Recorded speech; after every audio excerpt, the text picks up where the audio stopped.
और कभी देश की आजादी के लिए नेताजी सुभाष चंद्र बोस ने भी अपनी आजाद हिंद फौज के लिए एक थीम सॉन्ग रचा था।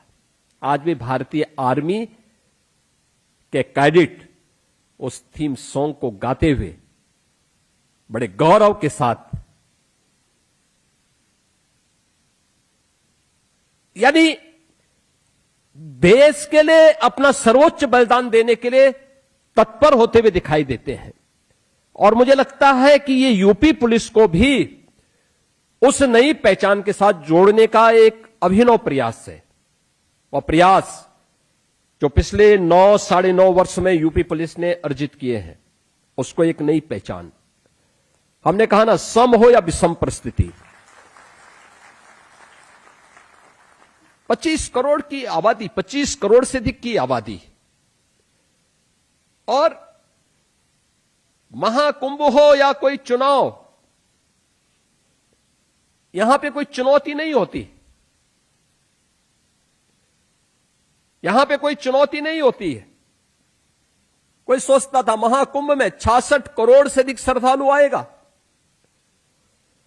प्रारंभिक जो अनुमान मेरे थे, मैं मानता था कि बहुत होगा तो 30 करोड़ तक ये संख्या पहुंच सकती है। ये संख्या पहुंची 66 करोड़ तक। लेकिन दिन रात एक करते हुए, पूरी मुस्तैदी के साथ, सर्दी हो, गर्मी हो, बरसात हो, पठारी क्षेत्र हो, मैदानी क्षेत्र हो, कहीं पर भीषण उन चुनौतियों के सामने,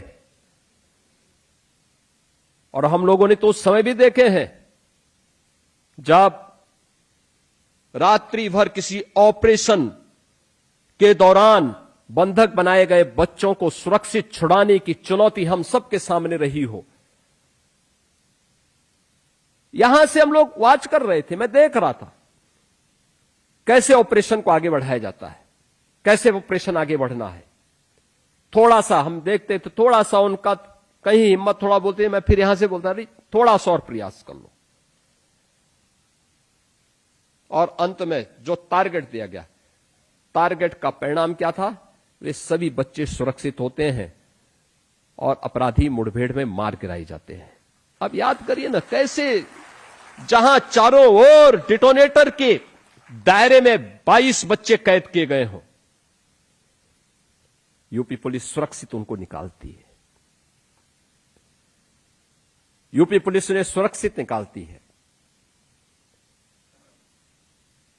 बहुत सारे लोगों को एक गलत होती थी कि हम लोग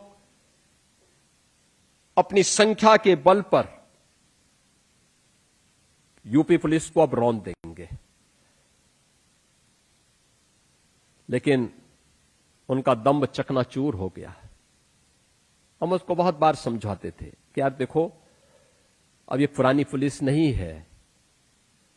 ये सच था, एक समय पुलिस भागती थी, पीछे से अपराधी दौड़ाते थे।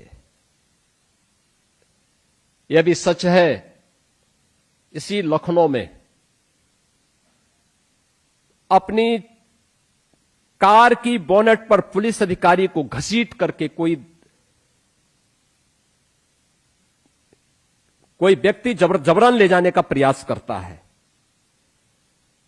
हमने कहा उस समय गया, अब कोई ऐसा दुस्साहस नहीं करेगा। अगर कोई करेगा तो सजा जरूर भुगतेगा, चाहे वह कोई भी है।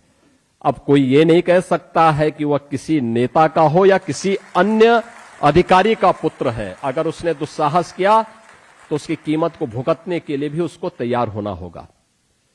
और उस कसौटी पर खरा उतरते हुए, एक निष्पक्ष भाव के साथ कार्य करते हुए, शौर्य और संवेदना में बेहतर समन्वय बनाते हुए, हमें अंतिम पायदान पर बैठे हुए व्यक्ति के प्रति उतनी संवेदना पूर्ण व्यवहार करके अपने आप को दिखाना होगा